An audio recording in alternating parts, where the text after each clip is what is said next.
Today's sponsor is Powerschool. Stay tuned at the end of the show to learn more about their free K-12 Academic Leaders webinar series. 5 ways to experience inquiry in your classroom, episode 360. The 10-Minute Teacher Podcast with Vicki Davis. Every weekday, you'll learn powerful, practical ways to be a more remarkable teacher today. Today, we're talking with Professor Kimberly Mitchell, who works in the College of Education at the University of Washington.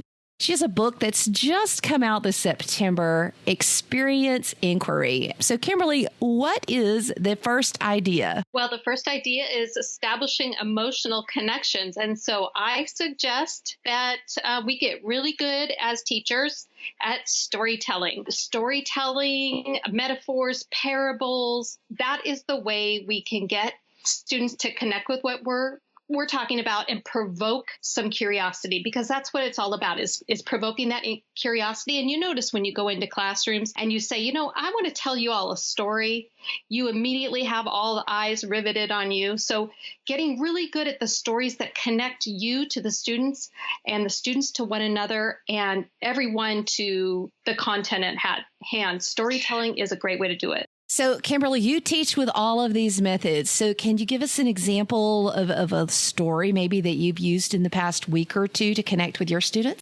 Sure. Well, I shared with my students that the other day I was on a ferry boat. In Seattle, we take a lot of boats, and I overheard someone talking to their parent about asking, does this boat float? This is a big boat. Not only is it big, but it has cars on it. And these two people were trying to wrestle with it. And this little girl was talking about how pool noodles really help her stay afloat in the pool. And could it be that the boat is filled with a bunch of pool noodles? Even though I teach older students, obviously, this provoked an incredible conversation about buoyancy and, the term is Archimedes' principle, but it all starts with the story to really get people excited about what's going on. Oh, I love that. And that was just something you'd overheard. And it just makes things so relevant when we tell those stories. Okay, what's our second idea? Okay, the second one is all about sharing our own curiosity as teachers. So often we go into the classroom thinking that we have to know it all, and we certainly don't. And I love Jerome Bruner, who's an education psychologist, used to talk about his 5th grade teacher, Miss Orcutt. And he said, even though she had been teaching for years and years, she'd always come into the classroom and say something like, what's so curious? And I wonder, and she just shared her curiosity with the students. And so what I always try and do is be vulnerable with my students and say, I don't know that. I'm so interested in finding out. So what are you curious about right now? Oh boy, so many things. I'm really curious about how I'm going to organize my classroom. I now have 60 students in a classroom, and I just visited the classroom the other day, and the chairs are bolted to the floor. Oh. And I teach in an inquiry-based way. So my curiosity stems around using space in a different kind of way and using technology to get my students in small groups so that we can still do the things I want to do, even with those restrictions and constraints. Oh, I love that. And talk about a constraint. That's a very much a constraint. Okay, what's our third, Kimberly? Okay, the third is sort of a classic inquiry. Ask more and talk less. This is so hard for me and many teachers. We feel like we need to tell, but teaching isn't telling. It's asking the great questions to get students to talk to one another. And even taking that a step further, how do we get students, and I'm still curious about this, how do we get students to ask their own questions?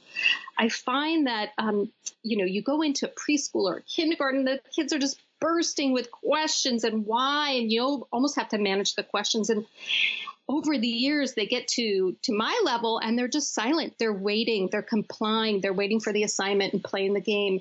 And so what's really exciting to me is finding ways to provoke their curiosity with questions.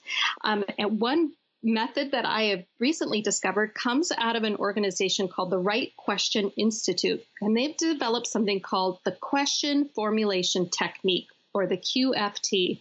And I use it every quarter in my class. And basically, you put an image up on a screen like a PowerPoint, and you ask students to just for 10, 15 minutes, do nothing but write as many questions down as they can.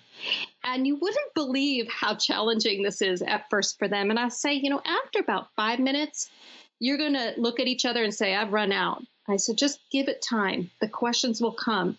And they sure do. And then what I also have them do in the next step is to analyze those questions. Are they open? Are they closed? How do you change a closed question to an open and an open to a closed? And you play around with questions, and it's a lot of fun. And what I do notice is my students get a lot better at asking questions after this exercise. So how do you delineate or differentiate between an open and a closed question? Well, it's tougher than you'd think. An open is one that invites elaboration, and a closed usually is just a one-word answer. They're going to have to figure out and negotiate what that means. And you're teaching a lot of teachers, so you really want teachers to ask open questions of their students, right? Absolutely. And to be able to analyze those questions and realize that the way you phrase a question makes a big difference in how it's answered. What is the best way to phrase a question? Give me a hint at an example of how you would help a teacher turn a closed question into an open one. The key is using this one magical word, why, as much as you can. Why questions are the best. They're very free form. They're very open. And the other favorite way of doing this is getting students to think really critically is to try and get them to consolidate their understanding by asking something like, what are 3 things you could do? So instead of letting them roam too long where they create laundry lists of ideas, getting them to really prioritize their understanding invites a whole level of creativity that I would play around with. I love that. Okay, what's our fourth? Okay, the fourth is a little bit funny, but in this day and age, when you and I both know kids have information at their fingertips, is asking a simple question all the time. And that is, how do you know that? And it's got to be phrased in a way that does not seem offensive. If you ask that to many people, they might think that you're questioning what they're claiming. But I would play around with that because I think we all need to start analyzing where we get our information and taking a really good look at it. So this can be asked in many different ways. It doesn't always have to be, how do you know that? But tell me more, or why do you think that? Or how did you come to that conclusion? It's oftentimes we don't do that enough in the classroom. And I would encourage not only teachers to ask this question, but get your students to ask it of each other. And then here's the big step. We as teachers need to do the same. Cite our sources. That's really tackling 2 very difficult things. Analyzing our sources of information, which is, we know there's so many surreptitious sources of information out there, but also examining our paradigms, isn't it? Absolutely. And for some great advice on how to do this, I go to Alan November's website, November Learning, and he has some great surveys and tools that you can use to get your students to rigorously look at things like URLs and websites and to test the veracity of their information. Because in inquiry-based classrooms, in classrooms where students are leaning in and researching on their own, we really need to teach these digital literacy skills. And asking, how do you know that, is just the simple and easy way to do that. Oh, it's just so very important. Okay, what's our fifth? Fifth and the last one is extending that thinking time. Kat Murdoch, who wrote a book about inquiry, says that sometimes classrooms are the least habitable places for curiosity and wonder. They're curious sometimes when you're walking in the park, or when you're in your church, or when you're in the shower. How do we create great habitats for curiosity and wonder to flourish? And I think about this all the time. And one way I do it is just giving students time to be silent, stopping the class and asking students to just quietly be with their own thoughts for a minute. And I know that doesn't sound like a lot of time, but it sure is, especially when schools are frenetic, busy places. A beautiful minute of silence just to have people collect their thoughts and breathe is really powerful. I heard on your program, Oscar Simmerman was talking about brain breaks and how that's a really important memory technique. And I think we can really create curiosity by giving our students just time and space to be curious. I love that. And I was listening to another podcast that I like to listen to called Beyond the To-Do List. It's sort of a productivity one. And a fellow named Chris Bailey, who did the Productivity Project, basically, after he got out of his MBA, he did productivity experiments on himself. And he has a new book out called Hyperfocus. But in there, he was actually talking about on this podcast that he tried being bored for an hour a day.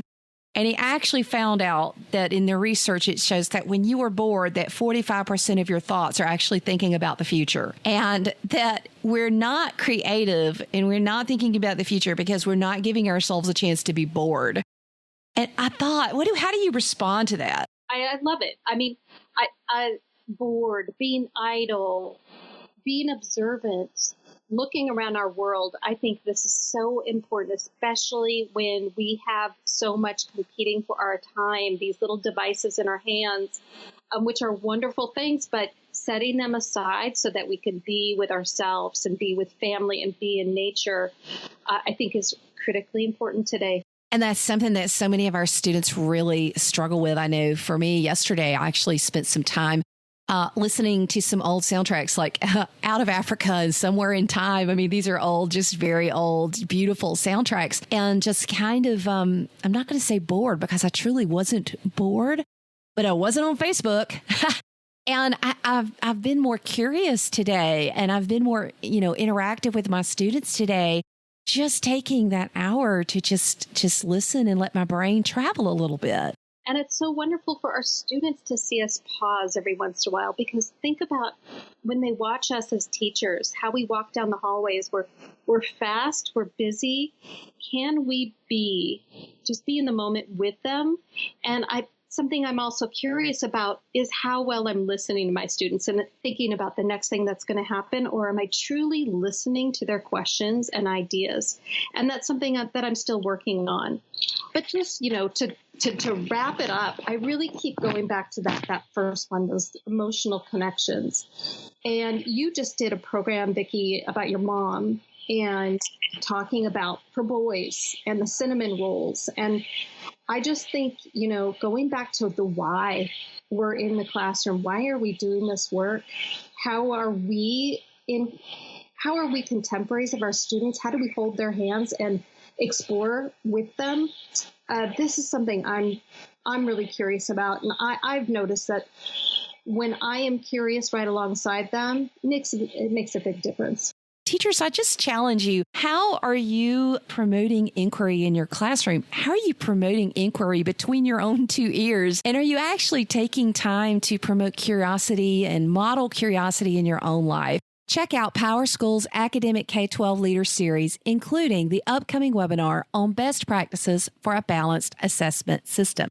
You can also access the on-demand webinars, including Deeper Learning, Harnessing the Power of Collective Efficacy, Understanding the Change in Learners and the Secret to Personalization, and then also My Digital Dozen, Cool Cat Teacher's 12 Tips for Building Your Digital Classroom.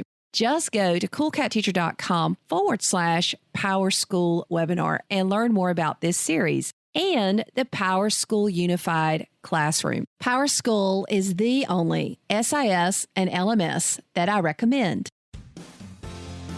Thank you for listening to the 10-Minute Teacher Podcast. You can download the show notes and see the archive at coolcatteacher.com/podcast. Never stop learning.